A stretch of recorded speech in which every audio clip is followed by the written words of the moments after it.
liftoff of the Delta rocket carrying GLAST, a gamma ray telescope searching for unseen physics in the stars of the galaxies.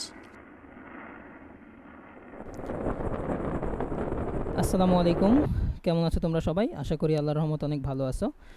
আজকে আমি explain করার চেষ্টা করব rocket equation বা rocket কিভাবে চলে। এই জিনিসটা আমাদের এইচএসসিতে পড়ানো হয়, কিন্তু এইচএসসির বেশিরভাগ বইগুলোতে এই রকেট ইকুয়েশনের বিস্তারিত ব্যাখ্যাটা নেই, তাই বই পড়ে এই রকেট ইকুয়েশনটা বোঝা একটু মুশকিল। আমি চেষ্টা করব আজকে আমার মতো করে একটু ব্যাখ্যা করার এই রকেট ইকুয়েশনটা কিভাবে আসে, আমাদের বইয়ে যে ইকুয়েশনটা আছে সেই ইকুয়েশনটা কোথা থেকে আসলো এবং ওই ইকুয়েশনের প্রত্যেকটা পার্ট দ্বারা আসলে কী বোঝানো হচ্ছে আমি আজকে একটু ব্যাখ্যা করার চেষ্টা করব আমার মতো করে। So let's get started. প্রথমে শুরু করি নিউটনের সেকেন্ড ল দিয়ে, কারণ রকেট যে চলছে এটা চলছে মূলত নিউটনের সেকেন্ড ল বা দ্বিতীয় সূত্রের উপর ভিত্তি করে। তো নিউটনের সেকেন্ড ল আমাদেরকে কী বলতেছে একটু যদি দেখি। প্রথমে নিউটনের সেকেন্ড ল আমাদেরকে বলতেছে the rate of change of momentum, the rate of change of momentum of a body, ভরবেগের পরিবর্তনের হার এর কথা বলছে এখানে। কোনো অবজেক্টের ভরবেগের পরিবর্তনের হার is proportional to the net external force applied to it. অর্থাৎ কি বলতেছে, ভরবেগের পরিবর্তনের হার, আমি যদি একটু লিখি তাহলে ভরবেগের পরিবর্তনের হার, কোনো বস্তুর ভরবেগের পরিবর্তনের হার is directly proportional to the net external force applied to it. এই ভরবেগের পরিবর্তনের হারটা হচ্ছে ওই বস্তুর উপর প্রযুক্ত বাহ্যিক বলের সমানুপাতিক। প্রযুক্ত বাহ্যিক বলের সমানুপাতিক, অর্থাৎ কোনো বস্তুর উপর, অথবা আমি এভাবে বলতে পারি যে কোনো বস্তুর ভরবেগের পরিবর্তন হতে হলে তাকে বাইরে থেকে ফোর্স দিতে হবে। ঠিক আছে, তো কত ফোর্স দিব? ভরবেগের পরিবর্তন আমি যত বেশি করতে চাবো আমি তত বেশি ফোর্স দিব। এবং এটা গেল হচ্ছে এই সূত্রের একটা পার্ট। আরেকটা পার্ট হচ্ছে and this change occurs in the direction of the applied force. এই ফোর্স তুমি যেদিকে অ্যাপ্লাই করবা এই বস্তুর ভরবেগের পরিবর্তনটা সেদিকেই হবে। সো এটাকে ম্যাথামেটিক্যালি এভাবে লেখা হয় অ্যাকচুয়ালি, এফ সমানুপাতিক ডিপি ডিটি এভাবে লেখা হয়। আমি যদি ভেক্টর সাইন দেই তাহলে এরকম, যে ধরো কোনো একটা অবজেক্ট আছে, এই অবজেক্টের উপর প্রযুক্ত বলটা হচ্ছে এর ভরবেগের যে পরিবর্তন ডিপি ডিটি এর হার, ভরবেগের পরিবর্তনের হারের সমানুপাতিক। সো ফোর্সকে যখন ডিফাইন করা হয় এটাকে এমনভাবে ডিফাইন করা হয় যাতে এইভাবে লেখা যায় F is equal dp dt. এটা হচ্ছে আমার ডেফিনেশন থেকে আসছে ফোর্সের।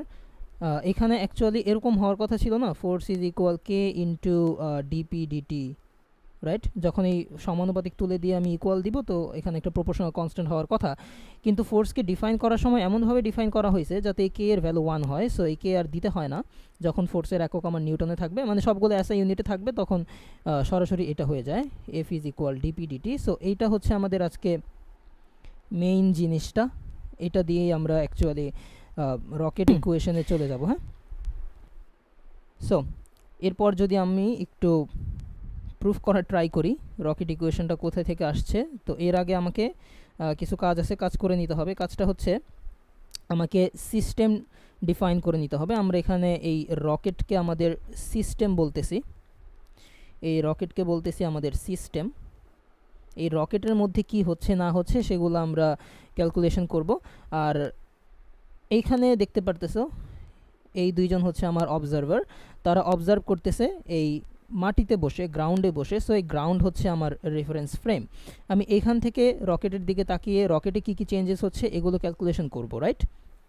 ঠিক আছে, তো প্রথম যখন ধরো at the time T, at the time T একটা ইনস্ট্যান্টেনিয়াস টাইম, একেবারে ওই মুহূর্তে মানে টি সময় থেকেই আমি দেখা শুরু করেছি। ধরো এই যে আমার দুই অবজারভার ছিল, অবজারভার দুইজন অন্য দিকে তাকিয়েছিল, বাট অ্যাট দ্য টাইম টি তারা দুইজন রকেটের দিকে তাকালো। তো রকেটের দিকে তাকিয়ে তারা কি দেখতে পারবে? একটা রকেট উঠে যাচ্ছে উপরের দিকে। তো অ্যাকচুয়ালি রকেটের কি ছিল, এই যে পজিশনে আমরা দেখতে পারতেছি, বললাম এটা আমাদের ফার্স্ট পজিশন, এটা আমাদের সেকেন্ড পজিশন। তো এরা কি করতেছে, ফার্স্ট পজিশনে যখন রকেটটাকে দেখবে তখন অ্যাকচুয়ালি নিচে এই ফুয়েলগুলো যে বের হয়ে যাচ্ছে এটাকে দেখবে তারা, কিন্তু অ্যাকচুয়ালি কি হচ্ছে, যখন এই দুইজন এই রকেটটাকে অ্যাকচুয়ালি দেখা শুরু করেছে অ্যাট দ্য ইনস্ট্যান্টেনিয়াস টাইম টি, ততক্ষণে কিন্তু এই যে এই ফুয়েলগুলো অলরেডি রকেট থেকে বের হয়ে গিয়েছে। সো এটা কিন্তু আর রকেটের অংশ না, তার মানে এটা আমাদের সিস্টেমের অংশ না। সো এটাকে আমরা বাদ দিয়ে দিতে পারি। এখন যদি আমরা রকেটের এর ভেলোসিটি কোন দিকে আর এর ম্যাস কত এগুলো যদি আমরা ডিফাইন করি, তাহলে এরকমভাবে ডিফাইন করতে পারি। আমরা বলতেছি at the time T, at instantaneous time T, ধরলাম এই ফার্স্ট পজিশনটা আমার টি টাইমের জন্য। At the instantaneous time T এই রকেটের একটা ভেলোসিটি ছিল, ধরে নিলাম সেটা হচ্ছে V. At the time T আমরা ভেক্টর সাইন ইউজ করব। আর এই রকেটের ভর ধরে নিলাম, রকেটের ভর M R at the time T. So রকেটের ভরকে টি দিয়ে ডিফাইন করার কারণ হচ্ছে রকেটের ভর কিন্তু আস্তে আস্তে কমতে থাকে, কারণ এই যে আমি এখানে রকেটের ভর লিখছি, এখানে কিন্তু দুইটা ভর আছে অ্যাকচুয়ালি। একটা হচ্ছে আমার এই রকেটের ড্রাই ম্যাস, মানে শুধুমাত্র এই রকেটের বডির ভর, তার সাথে আছে এই রকেটের মধ্যে যে ফুয়েল আছে সেই ফুয়েলের ভর, দুইটা মিলেই কিন্তু এই টোটাল ভরটা at the time T M R. তো এটাকে আমি এভাবে লিখতে পারি, M R T is actually এই রকেটের ড্রাই ম্যাস প্লাস এই রকেটের মধ্যে এই মুহূর্তে মানে এই টি সময়ে যতখানি ফুয়েল আছে, লেটস সে এম এফ।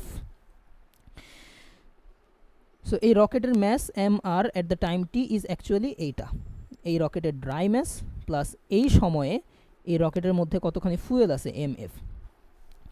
তো টি সময়ে এটা হচ্ছে আমার রকেটের বেগ, এটা হচ্ছে এই রকেটের টোটাল ভর। ওকে, এখন একেবারে একটা ক্ষুদ্র সময় পর যখন রকেটটা সেকেন্ড স্টেজে চলে যাবে, তখন লেটসে একটা ক্ষুদ্র সময় ডেল্টা টি সময় পরে, তো এই টাইমটা যদি টি হয়, তো এই টাইমটা মানে এই এখন অবজারভেশনের টাইম হচ্ছে টি, আমি টি সময় থেকে দেখা শুরু করেছি, আর ডেল্টা টি টাইম পরে আমি এখানে দেখতে পারতেছি। So it's T plus delta tea time যখন আমি দেখতেছি, তখন আমি কি দেখব, এখন যে ফুয়েলগুলো দেখা যাচ্ছে ইটস অ্যাকচুয়ালি আমি দেখা শুরু করেছি টি সময়ে, আর টি প্লাস ডেল্টা টি টাইম পরে এই যে ফুয়েলগুলো দেখা যাচ্ছে এগুলো কিন্তু সিস্টেম থেকে বের হয়ে আসছে, রাইট, আমার অবজারভেশনের মধ্যে। সো এগুলো আমাকে ক্যালকুলেট করতে হবে। এখন যদি আমি এইটাকে একটু ডিফাইন করার চেষ্টা করি, লেটসে এই রকেটের একটা ভেলোসিটি আছে ভি। সো ভেলোসিটি ফার্স্ট স্টেজে ছিল ভিটি, সো আমরা বলতেছিলাম যে at the time T, so এখন হবে at the time T plus delta T, এই সময়ে এই রকেটের ভেলোসিটি হচ্ছে, আমি এইভাবে ডিফাইন করলাম।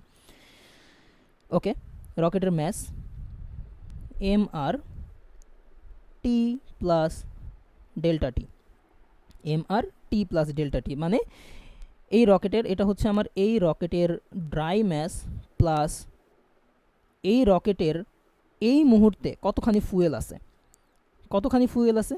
আমার ফার্স্ট স্টেজে ফুয়েল ছিল এম এফ পরিমাণ, বাট এখন এই লাল বক্স করা ধরো এটাই হচ্ছে আমার এই ফুয়েল, যে ফুয়েলটা বের হয়ে গেছে, লেটসে এটার ম্যাস হচ্ছে ডেল্টা এম এফ। তো এই ডেল্টা এম এফ পরিমাণ ম্যাস এই রকেট থেকে কমে গিয়েছে, সো এইখানে minus delta M F. So T plus delta T সময়ে রকেটের ভেলোসিটি হচ্ছে এইটা V at the time T plus delta T, আর রকেটের ম্যাস হচ্ছে M R at the time T plus delta T, which is রকেটের dry mass plus যে সময় আমি দেখা শুরু করেছি ওই সময়ে রকেটের ফুয়েলের ম্যাস মাইনাস যতখানি ফুয়েল আমার অবজারভেশন টাইমের মধ্যে বের হয়ে গিয়েছে, ডেল্টা এম এফ। ওকে, এখন কথা হচ্ছে এই যে ফুয়েল যে বের হইল, এই ফুয়েলের তো একটা ভেলোসিটি আছে, একটা নির্দিষ্ট ভেলোসিটিতে এটা বের হবে। সো ধরে নিলাম ওই ভেলোসিটিটা হচ্ছে আমার ইউ ভেলোসিটি, আমি ভেক্টর সাইন ইউজ করি, so it's U cap or U এর উপর একটা ভেক্টর সাইন। ওকে, সব কিছু ডিফাইন করা শেষ। এখন আমরা কি করব, আমরা নিউটনের সেকেন্ড ল অ্যাপ্লাই করব। সেকেন্ড ল আমাদের কী বলতেছে, ভরবেগের পরিবর্তনের হার হচ্ছে প্রযুক্ত বাহ্যিক বলের সমানুপাতিক, অর্থাৎ আমার ভরবেগের কী পরিবর্তন হয়েছে কতখানি সময়ের মধ্যে হয়েছে ওইটা আমার দেখতে হবে এখানে। সো আমি যদি প্রথমে ওইখানে যেটা লিখেছিলাম যে F is equal dp dt, right, dp হচ্ছে চেঞ্জ অফ মোমেন্টাম অর্থাৎ ভরবেগের পরিবর্তনের হার হচ্ছে প্রযুক্ত বাহ্যিক বলের সমানুপাতিক। এই রকেটের উপর কত বল প্রযুক্ত হচ্ছে বাইরে থেকে সেটা আমরা ডিফাইন করব এইভাবে। তো আমি যদি এখন দেখি যে এর ভরবেগের আসলে কি পরিবর্তন হলো। প্রথমে এই ফার্স্ট স্টেজে অ্যাট দ্য টাইম টি এর ভরবেগ কত ছিল, let's say it's p1। p1 ছিল অ্যাকচুয়ালি খুবই ইজি, এটা এই রকেটের ওই সময়ের ভর আর ওই সময়ের বেগের গুণফল। সো ওই সময়ের ভর ছিল অ্যাকচুয়ালি এম আর টি, আর বেগ ছিল ভি টি, রাইট। এটাকে একটু ভেঙে দেই, M D plus M F. M এফতে বলতেছি আমরা ফুয়েলের ম্যাস, আর এম ডিতে হচ্ছে ওই রকেটের ড্রাই ম্যাস, তার সাথে V at the time T. এটা কিন্তু রকেটের velocity at the time T, okay. And at the time T plus delta T, এখানে কি হচ্ছে, এইখানে গিয়ে লেটসে আমার মোমেন্টাম হয়ে গেল p2। সো p2 এখানে কি হবে, p2 দেখো আমার এখানে রকেটের ম্যাস হচ্ছে এইটা, রাইট, রকেটের ম্যাস হচ্ছে এইটা। সো রকেটের ম্যাস টাইমস রকেটের ভেলোসিটি। সো রকেটের mass M R at the time T plus delta T, এর সাথে হবে গুণন রকেটের velocity at the time T plus delta T, ওই সময়ের ম্যাস আর ওই সময়ের ভেলোসিটির গুণফল। ওকে, এখানে কিন্তু শেষ না, এখানে আরও একটা জিনিস আছে, যে এই যে ডেল্টা এম এফ, এইটার মোমেন্টামটাও তো আমার কাউন্ট করতে হবে, কারণ এটা আমার অবজার্ভিং টাইমের মধ্যে এই ফুয়েলটা বের হয়েছে, রাইট। সো এর ভেলোসিটি হচ্ছে ইউ, ম্যাস হচ্ছে ডেল্টা এম এফ। কিন্তু এখানে একটা জিনিস আছে, জিনিসটা হচ্ছে এই যে ইউ ভেলোসিটি, এটা কি ভেলোসিটি, এটা হচ্ছে আমার ফুয়েলের ভেলোসিটি। কার সাপেক্ষে, রকেটের সাপেক্ষে, রেসপেক্ট টু দ্য রকেট। কিন্তু আমার অবজারভার দুজন কোথায় বসে আছে, অ্যাট দ্য গ্রাউন্ড। সো গ্রাউন্ডের সাপেক্ষে এই ফুয়েলের ভেলোসিটি কি হবে, অ্যাকচুয়ালি ফুয়েলের ভেলোসিটি হচ্ছে ইউ, বাট আমি দেখতেছি পুরা সিস্টেমটাই এই সময়ে যে রকেটের velocity V at the time T plus delta T, এই ভেলোসিটিতে উপরের দিকে উঠে যাচ্ছে, রাইট। সো গ্রাউন্ডের রেফারেন্স এর সাপেক্ষে বা গ্রাউন্ডের রেফারেন্সে এই ফুয়েলের ভেলোসিটিটা অ্যাকচুয়ালি হবে velocity of the rocket at the time t plus delta t plus velocity of the fuel। এখন প্লাস না মাইনাস ওটা নিয়ে তো মাথা ঘামানোর দরকার নাই, কারণ এখানে আমি ভেক্টর সাইন ইউজ করছি। সো প্লাস মাইনাস নিয়ে মাথা ঘামানোর দরকার নেই, জাস্ট এই গ্রাউন্ডের রেফারেন্সে এই ফুয়েলের ভেলোসিটিটা এই দুইজন দেখবে হচ্ছে এরকম। তো এটা যদি এই ফুয়েলের ভেলোসিটি হয়, এটাকে আমরা ডিফাইন করতে পারি ভি ফুয়েল দিয়ে, লেটস সে ভি ফুয়েল, এটা হচ্ছে আমাদের ভি ফুয়েল, রাইট। সো এর সাথে আমাকে অ্যাড করে দিতে হবে কি, যতখানি ফুয়েল আমার বের হয়ে গেল ইনটু ভি ফুয়েল, ওকে। এটাকে আমরা ভেঙে দেই, এখান থেকে আমরা কি পাবো, p2 is equal M R at the time T plus delta T, which is এইটা আমরা আগে বলছি যে রকেটের ড্রাই ম্যাস প্লাস ইনিশিয়ালি কত ফুয়েল ছিল মাইনাস কতখানি ফুয়েল বের হয়ে গেছে, এটা হচ্ছে এই মুহূর্তে এই at the time T plus delta T, এই মুহূর্তে রকেটের ভর, তার সাথে গুণন হবে এই মুহূর্তে এই রকেটের ভেলোসিটি, প্লাস হচ্ছে delta M F V fuel. V ফুয়েলটা আমরা বললাম যে এই দুইজন এই ফুয়েলের ভেলোসিটিটা দেখবে এরকম, এই রকেটের ভেলোসিটি প্লাস এই ফুয়েলের ভেলোসিটি, প্লাস মাইনাস নিয়ে চিন্তা করার দরকার নেই, কারণ আমরা ভেক্টর ইউজ করতেছি। So it's velocity of the rocket at the time t plus delta t plus velocity of the fuel, okay. So এটা আমরা কি করলাম, যে আমরা অবজার্ভ করলাম অ্যাট দ্য টাইম টি, তখন তার ভরবেগ কত ছিল আর একটা ক্ষুদ্র টাইম ডেল্টা টি সময় পরে তার ভরবেগ কত হলো। এবার আমরা ভরবেগের পরিবর্তনটা বের করি, রাইট? ডেল্টা পি, ভরবেগের পরিবর্তনটা আসলে কত হলো, which is p2 minus p1।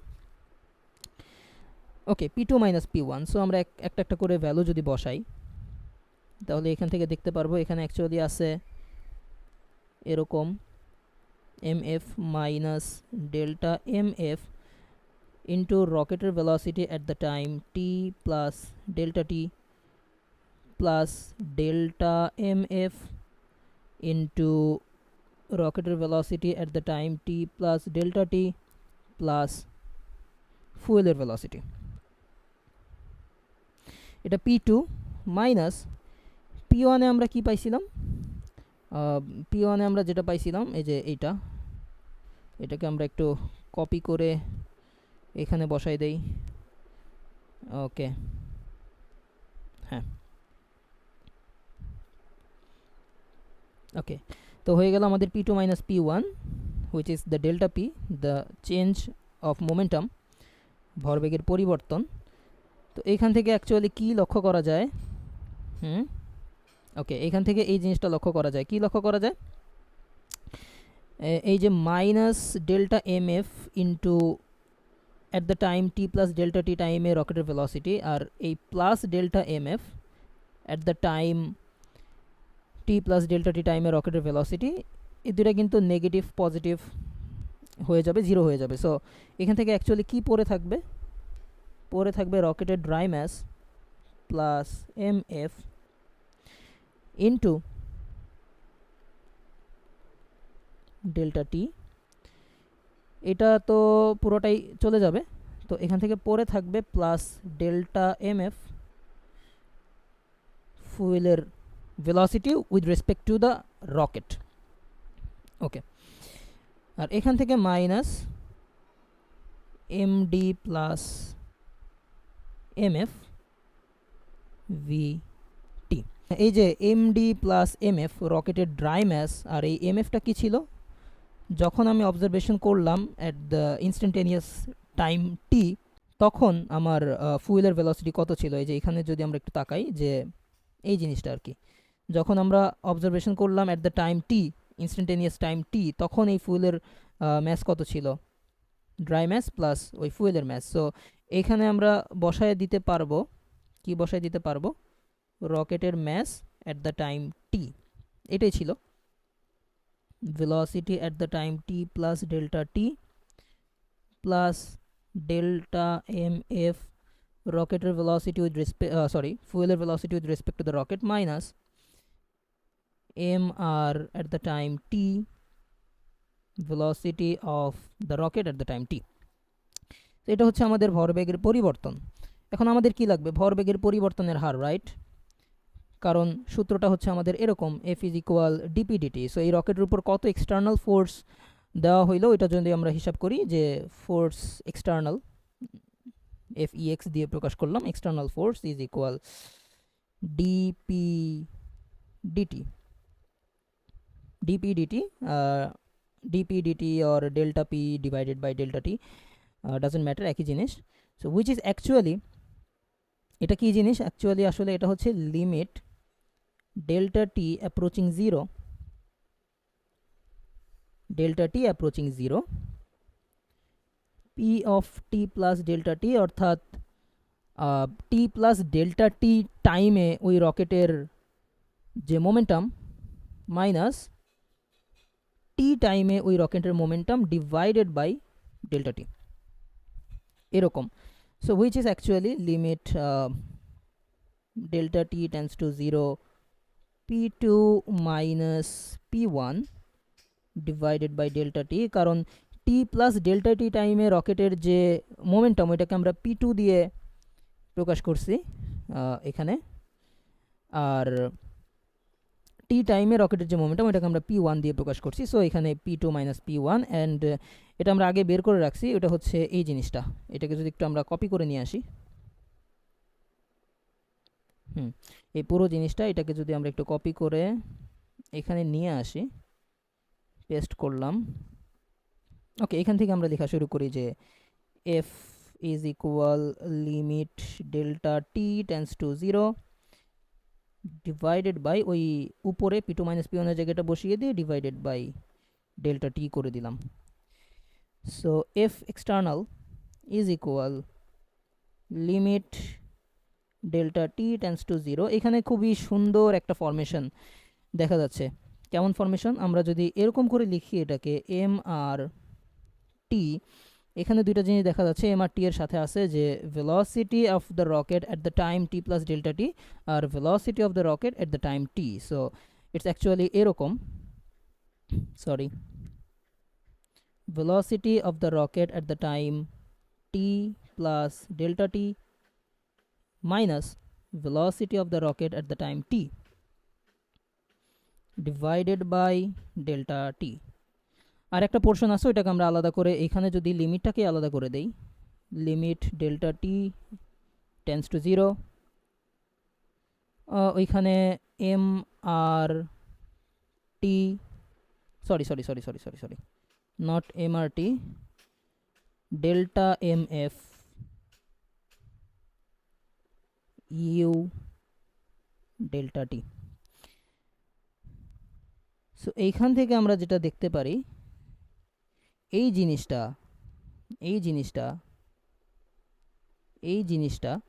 By definition এই জিনিসটাকে যদি আমরা বাইরে লিখি যে এম আর টি, তো বাকি জিনিসটা by definition D V dt. Yes, so এই জিনিসটা হচ্ছে এরকম এম আর টি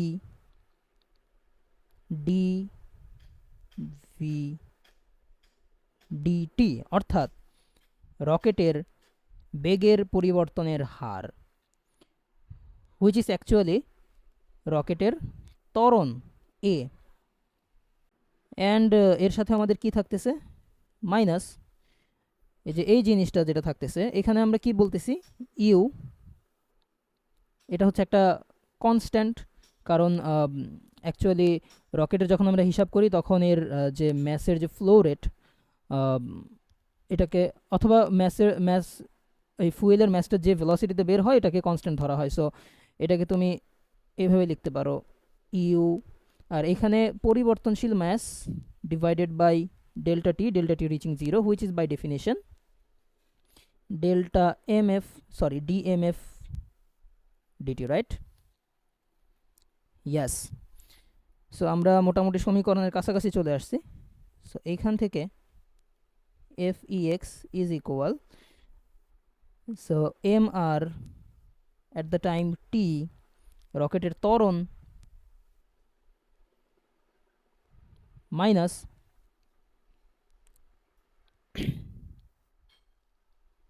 অ্যাকচুয়ালি মাইনাস না, এখানে প্লাস ছিল।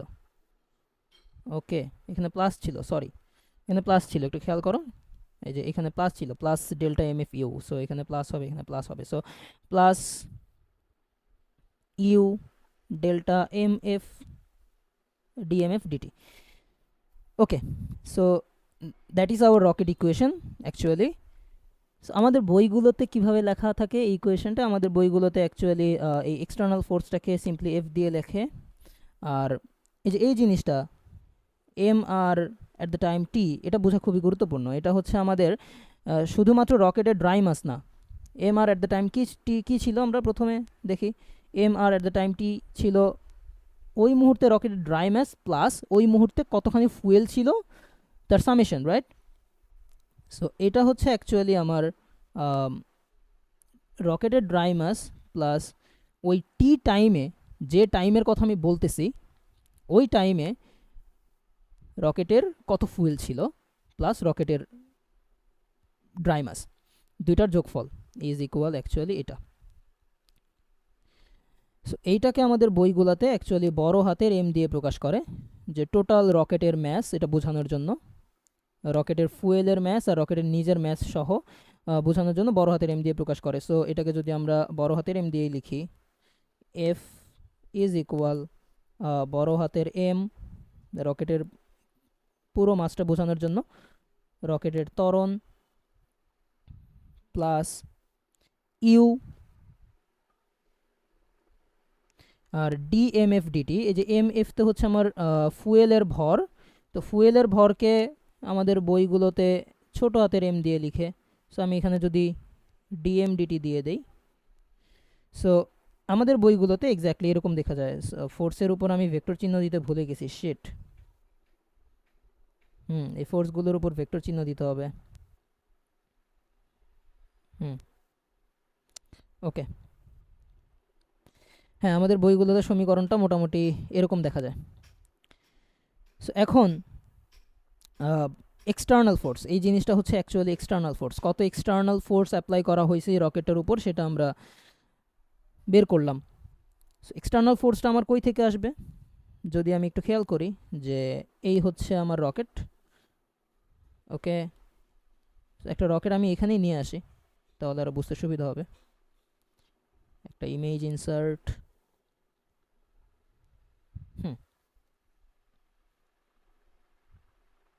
লেটস সে এই হচ্ছে আমাদের রকেট, এটা উপরের দিকে উঠে যাচ্ছে। সো এর উপর এক্সটার্নাল ফোর্সটা কই থেকে আসবে, এই রকেট হচ্ছে আমাদের সিস্টেম, আর এই যে এই জিনিসটা এটাকে বলা হয় থ্রাস্ট, এটাকে বলা হয় থ্রাস্ট, আর এটা হচ্ছে আমাদের এক্সটার্নাল ফোর্স।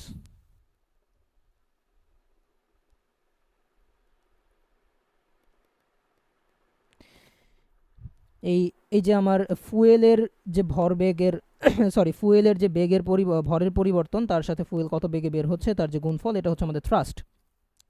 আর এখানে যে ফোর্সটা বাইরে থেকে অ্যাপ্লাই হচ্ছে সেটা এক্সটার্নাল ফোর্স। সো রকেটের উপর এক্সটার্নাল ফোর্সটা আসতে পারে, রকেট যদি লেটসে গ্রাউন্ডের খুবই কাছাকাছি আসে, তো এর উপর অভিকর্ষ বল কাজ করবে, which is a external force.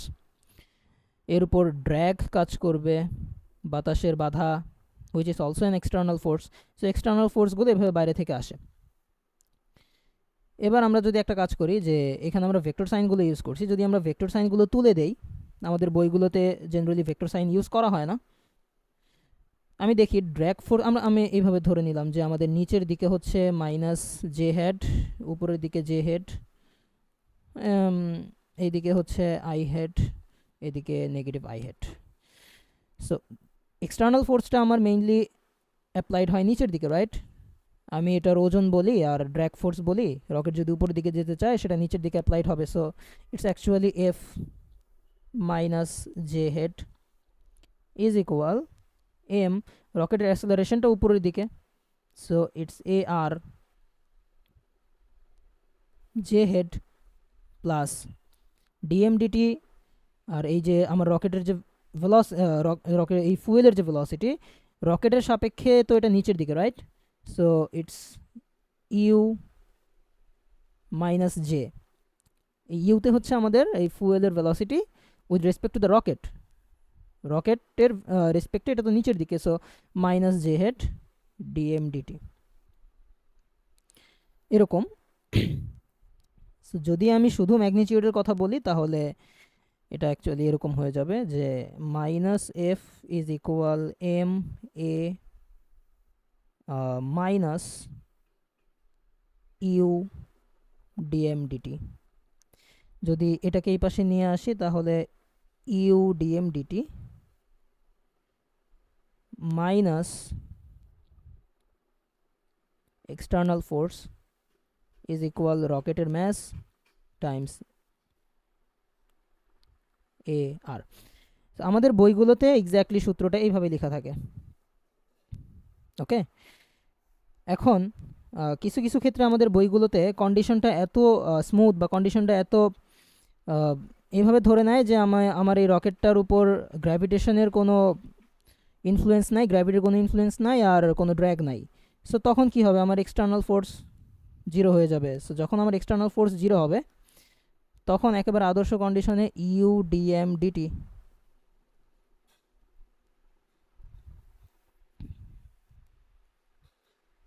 এরকম। কিন্তু যখন আমাদের এক্সটার্নাল ফোর্স থাকবে তখন এক্স্যাক্টলি এটা। সো আশা করি পুরো জিনিসটা তোমরা বুঝতে পারছো।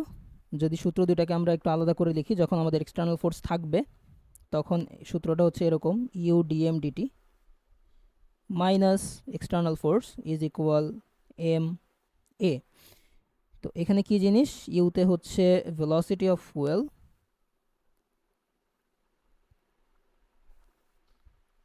with respect to rocket. Okay, DMDT তে কি, এটা হচ্ছে flow rate of fuel, per সেকেন্ডে কত কেজি ফুয়েল বের হচ্ছে সেটা। এফ তে হচ্ছে আমার external force,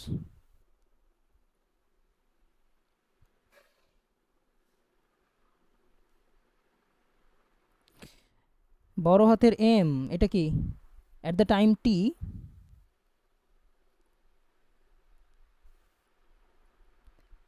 total rocket mass, যার মধ্যে দুইটা পার্ট থাকবে, একটা হচ্ছে আমার রকেটের ভর, রকেটের ড্রাই ম্যাস, প্লাস ওই মুহূর্তে রকেটে কতখানি ফুয়েল আছে, আর এতে হচ্ছে রকেটের অ্যাসেলারেশন, রকেটের ত্বরণ।